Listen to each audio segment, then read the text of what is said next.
गौतम बुद्धांच्या अस्थिकलशाचं प्रत्यक्ष दर्शन शनिवारी सोलापूरकरांना घेता येणार आहे। तथागत गौतम बुद्ध तसंच भारतरत्न डॉक्टर बाबासाहेब आंबेडकर यांच्यासह भंते सारीपुत्त भंते महामोगलायन यांच्या अस्थिकलश दर्शन यात्रेचं सोलापुरात छत्रपती संभाजी महाराज चौक जुना पुणे नाका येथे शनिवारी 14 सप्टेंबर रोजी दुपारी 3 वाजता आगमन होणार आहे, अशी माहिती भंते बी सारीपुत्त आणि भिक्षुणी धम्मचारिणी यांनी दिली।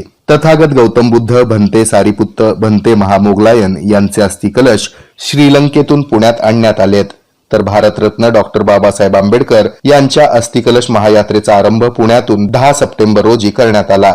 सांगलीहून सांगोला मार्गे पंढरपूर कुर्डुवाडी मार्गे सोलापूर शहरामध्ये या अस्थिकलश महायात्रेचं शनिवारी 14 सप्टेंबर रोजी आगमन होणार आहे। यानंतर छत्रपती संभाजी महाराज चौक, पुढे छत्रपती शिवाजी महाराज चौक, 4 हुतात्मा पुतळा चौक, डॉक्टर आंबेडकर चौक, नवी वेस पोलीस चौकी, छत्रपती शिवाजी महाराज चौक, सम्राट चौक, डॉक्टर आंबेडकर उद्यान येथे लोकदर्शनासाठी हे अस्थिकलश रात्री 10 वाजेपर्यंत ठेवण्यात येणार आहेत, अशी माहिती यावेळी देण्यात आली। याप्रसंगी नागसेन माने, शारदा गजभिये, मीनाक्षी बनसोडे, दत्ता सिद्धगणेश, संतोष गायकवाड, गौतम जगझाप आदींसह पदाधिकारी उपस्थित होते।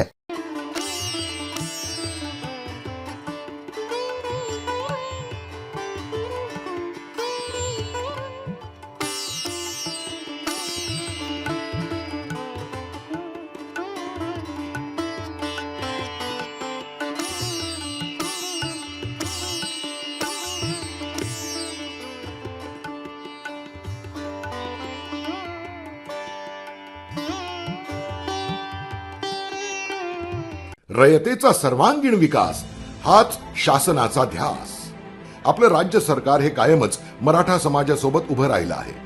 गेली अनेक वर्ष मराठा आरक्षणाचा प्रश्न आपल्या सरकारनं मनापासून लावून धरला। 24 तास अहोरात्र काम करणारी एक व्यवस्था कामाला लावली आहे, जी ते आरक्षण टिकावं यासाठी अविश्रांत मेहनत घेते आहे। सारथी संस्थेमार्फत अधिछात्र वृत्ती शिष्यवृत्ती PhD करिता योजनेअंतर्गत मराठा समाजाच्या 2109 विद्यार्थ्यांना 116.34 कोटी रुपये वितरित। सारथीकडून मागील 3 वर्षात प्रशिक्षण घेतलेल्या 58 विद्यार्थ्यांची UPSC तर 304 विद्यार्थ्यांची MPSC मार्फत निवड।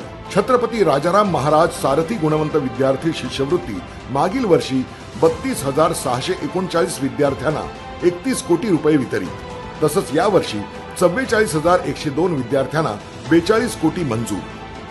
सारथी मार्फत 36,726 विद्यार्थ्यांना रोजगार व स्वयंरोजगारासाठी कौशल्य विकासाचं प्रशिक्षण देण्यात आलं।